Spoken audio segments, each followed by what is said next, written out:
예, 종목 발굴하고 투자 전략 세워보도록 하겠습니다. 이베스트 투자증권 이비즈 영업팀의 염승원 차장과 함께합니다. 어서 오십시오. 네, 안녕하세요. 네.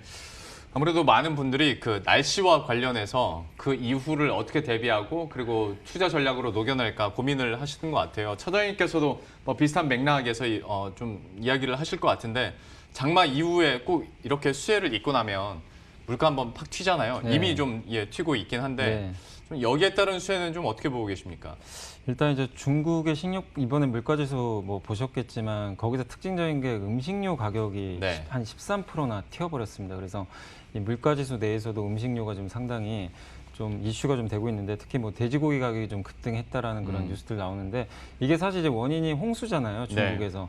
근데 한국도 지금 이와 유사하게 지금 장마가 너무 오래되니까 뭐 기사 통해서 많이 들으셨을 거예요. 뭐 야채류라든가 네. 실제 뭐 이마트나 홈플러스 가서 사신 분들 아마 많이들 느끼실 거예요. 굉장히 요즘에 그 상추값이나 이제 배추값이 워낙 많이 튀어가지고 좀 상당히 이제 뭐 생활물가 좀 비상이 걸렸다 이런 얘기들도 나오고 있고 그리고 사실 그 삼겹살 가격도 뭐 이게 코로나19 터지고 나서 집에서 또 음식을 해먹는 수요가 워낙 많았고 네. 또 거기다 해외를 못 가니까 이제 캠핑 가서 또 삼겹살을 많이 또 구워 드시는 분들 많이 계셨는데 그거 플러스 지금 이제 비가 이렇게 와버리니까 또 거기다 그런 이제 집에서 또 하는 그런 수요들이 더욱더 겹쳐가지고 삼겹살 가격이 또 최근에 또 10% 이상 급등했다는 그런 얘기들 좀 나오더라고요. 그러니까 이런 것들을 종합을 해봤을 때 결국 이제 음식료에 대한 이제 가격 상승이 좀 불가피해진 측면이 있습니다. 그리고 뭐 농산물 가격 뭐 그러니까 농산물에 들어간 원료라고 할 거야 뭐 이런 이제 대두라든가 네. 그런 것도 좀 최근에 이제 글로벌 가격이 들썩인다고 하는데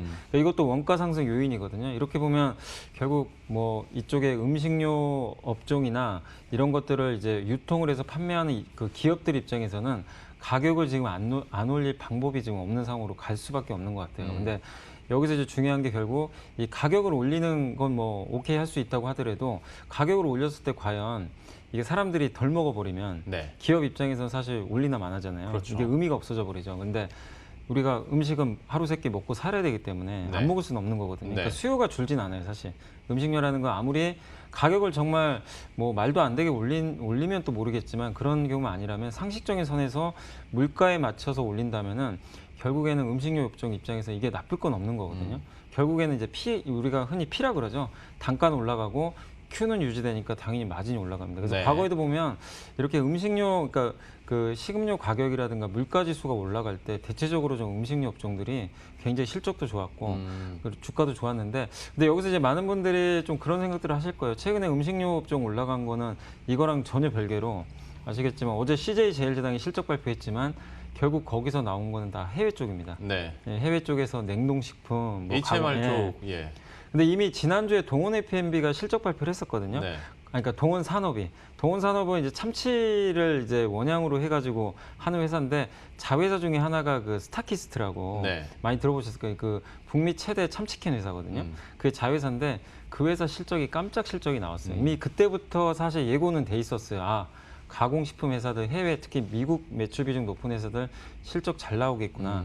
근데 이미 어제 또 나왔죠. 제일제당이 잘 나왔고 이번 주 금요일까지 아마 이제 남은 기업들 뭐 풀무원이라든가 여러 기업들이 다 발표를 할 것 같긴 한데 이런 이제 해외 쪽에 매출 비중이 높은 기업들이 주가도 좋았고 실제 실적도 좋은데 이게 어쨌든 지금 이제 국내나 중국에서 물가가 이렇게 급등을 하게 되고 지금 언택트주들이 좀 빠지잖아요. 네. 이런 분위기를 감안해 봤을 때는 그동안 못 올랐던 음식료로 한번 또 순환매가 돌 가능성이 지금 굉장히 높아졌습니다. 무슨 얘기냐면 해외보다 내수 비중이 높았던 음식료 회사들이 있거든요. 네. 그러니까 CJ 제일제당이 뭐 예를 들어 주가 2배 갈 때 그 한 20에서 30%밖에 못 가는 그 대부분이 이게 그 사업 구조 뜯어보면 대부분 다 내수밖에 매출 비중이 없는 기업들. 근데 그런 기업들이 오히려 이제는 수혜를 받을 수 있는 그런 구조로 좀 바뀔 수가 있기 때문에 거기에 좀 관련된 기업들을 제가 한번 좀 오늘 찾아봤거든요. 그래서 예. 투자 포인트는 이제는 해외 쪽은 이미 다 알려져 있으니까 그거보단 한번 물가가 올라갈 때 수익을 낼 수 있는 한번 음식료나 또 뭐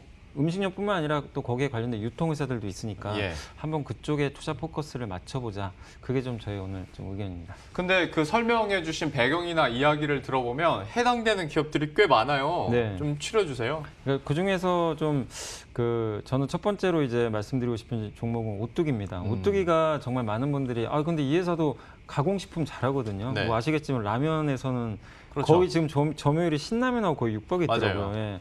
근데 농심은 저렇게 잘 가는데 왜 이렇게 오뚜기 못 갈까? 근데 해외 쪽이 약하기 때문에 그래요. 농심은 이제 미국을 뚫어가지고 미국에서 매출이 엄청나게 증가하고 있는데 오뚜기는 이제 그런 면에서 약하다 보니까 이렇게 할증을 못 해주는 거죠. 그리고 오뚜기의 또 최대 단점 중에 하나가 B2B라 그래가지고 이제 외식이라든가 아니면 이제 단체 급식 쪽에 장류 같은 거 많이 납품하잖아요. 뭐 소스류, 케첩이나 이런 것들. 근데 그거는 코로나 때문에 피해를 보니까 이게 매출이 안 나와가지고 그동안 좀 안 좋았습니다. 근데 지금 시장 색깔이 좀 바뀌었기 때문에 이제는 그게 오히려 좀 호재가 좀 될 수도 있고 거기다가 또 음식료 가격이 이렇게 올라가게 되면은 이익이 당연히 거기에 판매가를 전가시킬 수가 있는 또 업체 중에 하나거든요. 그래서 최근에 주가 조금씩 이제 올라가고 있는데 이제는 좀 너무 올라왔던 해외 수출 기업들보다는 음식료 내에서 이렇게 오뚜기 제가 사실 대상도 할까 좀 고민을 했는데 네. 그래도 어쨌든 오뚜기가 좀 나름대로 포트폴리오가 좀 잘 갖춰진 것 같아서 오늘 한번 좀 오뚜기 한번 좀 말씀을 드려봤고 그다음에 두 번째가 이건 이제 이것도 뭐 음식료라고 부르기도 하지만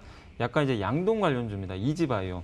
뭐 이지바이오 많이들 아실 거예요. 사료 첨가제 만드는 기업이고 이지홀딩스랑 이제 분할을 해가지고 상장을 했는데 이게 이제 중국에서 요즘에 그 사료 내 항생제 사용을 금지하고 있다고 합니다. 이게 항생제가 약간의 그 첨가제 형식으로 들어가서 이제 돼지고기 뭐 육질도 좋게 하고 뭐 그런다고 하는데 그게 사실 이제 되게 건강이 또 안 좋을 수도 있잖아요. 그러다 보니까 이제 그 친환경 첨가제 쪽으로 이제 사용을 독려를 하고 있다고 합니다. 근데 이지바이오가 이미 그 사료 첨가제 쪽에서는 뭐 거의 국내에서는 거의 탑 클래스일 정도로 굉장히 높은 점유율을 갖고 있는데 사료 첨가제 시장이 굉장히 폭발적으로 좀 커지고 있거든요. 그래서 돼지고기 가격이 올라갈 때 보통 사료 가격이 올라가고 당연히 사료 첨가제 이 가격 자체가 올라갈 수가 있는데 중국 쪽도 좋고 또 한국 쪽에서도 이런 모멘텀들이 나오니까 한번 보시면 좋을 것 같고 무엇보다 되게 쌉니다. 이게 연간 한 200억 정도 영업이익 나는데 지금 시가총액이 1,200억밖에 안 돼요. 왜 그랬냐면 이게 이지바이오라는 하나의 기업에서 지금 분할을 했잖아요. 근데 그때는 이지홀딩스랑 같이 있을 때는 이 사료 첨가제 사업부가 크게 부각이 안 됐어요. 다른 양돈 사업이 너무 매출이 크니까. 근데 이걸 딱 분리를 했더니 이지바이오는 이거 하나만 하거든요. 사료 첨가제. 이쪽은 마진이 엄청납니다. 근데 분할을 하고 나니까 그동안 시총이 작았던 게 이제는 좀 커질 수 있는 룸이 생겨버린 거죠. 그래서 아직도 뭐 1,200억밖에 안 되는 저평가 상태니까 이지바이오도 보시면 좋겠고 마지막으로 이마트는 좀 많은 분들이 의아하실 수도 있어요. 이게 도대체 물가 상승하고 무슨 상관이 있지?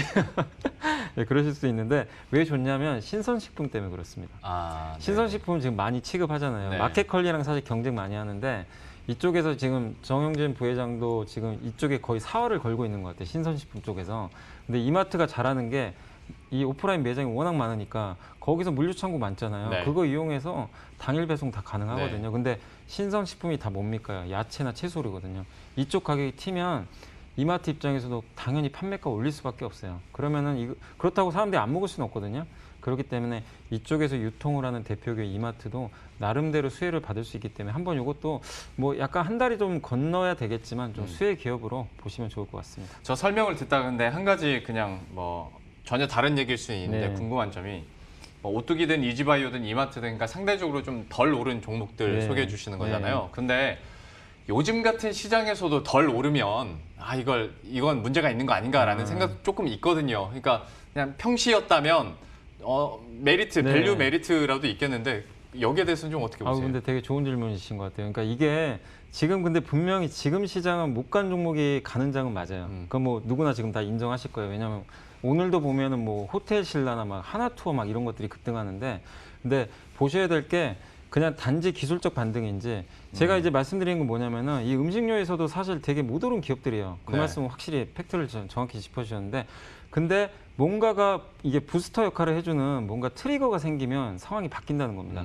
저는 이게 물가라고 보고 있어요. 그러니까 이게 식료품 가격이 지금 튀기 시작하면 그동안 내수에 너무 비중이 높았던 기업들이 할인을 받았는데 이게 할인받던 요소가 해소될 수가 있거든요. 피가 올라가죠. 가격이 올라가니까.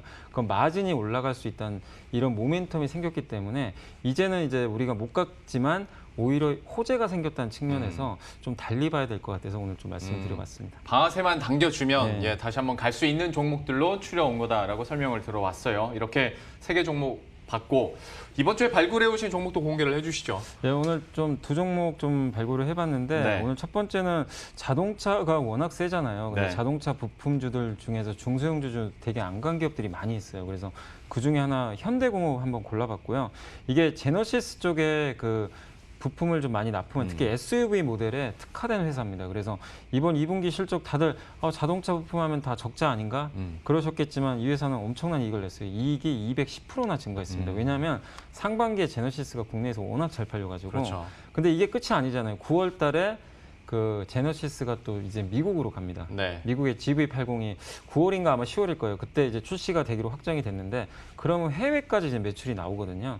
그리고 제너시스 모델이 지금 GV80이 아니라 또 저가형 모델까지 70도 나온다고 네, 하죠? 70도 나온다고 하니까 연말에 이게 탄탄한 라인업들을 이제 앞으로 갖추게 됩니다. 그리고 앞으로 전기차에도 SUV가 들어가는데 거기에 관련된 부품도 이제 수주를 받을 가능성이 높은데 아이오닉 뭐 시리즈라고 들어보셨을 거예요. 네. 그것도 아마 내년에 공개되는 것 같은데 이쪽으로 탄탄하게 그러니까 이게 전기차든 내연기관차든 크게 상관이 없는 기업이거든요. 그래서 현대공업 주가도 싸고 그런 모멘텀까지 좀 받고 있는데 현대차의 간겁이 비하면은 부품주들이 너무 안 갔거든요. 네. 그러니까 약간 키 맞추기도 있으니까 한번 현대차 부담스러우신 분들은 이 종목도 관심 있게 보시면 좋을 것 같고 두 번째는 아모그린텍은 좀 많이들 유명했던 기업이죠. 이게 테슬라 관련 기업으로 테슬라 관련 이제 그 거기에 들어가는 뭐 나노 소재를 좀 납품을 하면서 한때 좀 이 주가가 테슬라 따라서 좀 급등을 했는데 요즘에 테슬라가 좀 약간 좀 힘이 없다 보니까 주가도 좀 약하긴 한데 그래도 좀 이제는 좀 다시 한번 관심 가지시면 좀 좋을 것 같아서 가져왔고 특히 이제 나노메타라 그래가지고 자성 소재라고 하는데